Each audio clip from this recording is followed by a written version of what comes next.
Bye మెల్లగా 309 రూమ్కి enter అవుతాడు. లోపలికి వెళ్ళి చూస్తే ఒక ఫోటో కింద పడి ఉంటుంది. బాయ్ ఆ ఫోటో తీస్తాడు. ఆ photo back side missing scenes 2019 అని ఉంటుంది. బాయ్ హ్యాండ్స్ వణుకుతాయి, చెమటలు పడతాయి, చాలా భయపడతాడు. ఆ రూమ్లోనే ఒక ఓల్డ్ కంప్యూటర్ ఉంటుంది. సడన్గా ఆన్ అవుతుంది. మానిటర్ గ్లిచ్ అవుతుంది. బాయ్ భయపడతాడు. మౌస్ టచ్ చేస్తాడు. వీడియో ఫైల్స్ చూసి షాక్ అవుతాడు. వీడియో ప్లే అవుతుంది. బాయ్ సడన్ గా లైట్స్ అన్ని ఆఫ్ అయిపోతాయి. బాయ్ ఫోన్ ఫ్లాష్ ఆన్ చేస్తాడు. వాల్ మీద scratches. No one leaves sound. నువ్వే నెక్స్ట్ అని సౌండ్ వస్తుంది. బాయ్ వెనక్కి చూస్తాడు.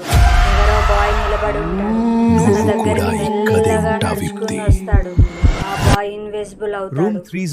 Morning apartment out side peaceful గా ఉంటుంది. న్యూ స్టూడెంట్ మళ్ళీ లగేజ్ తో వస్తాడు. ఓనర్ స్మైల్ తో రూమ్ నెంబర్ 308 అవైలబుల్ ఉంది అంటాడు. తర్వాత ఏం జరిగిందో తెలుసుకోవాలంటే చిల్లవు థ్రిల్లవు ఛానల్ని సబ్స్క్రైబ్ చేసుకోండి.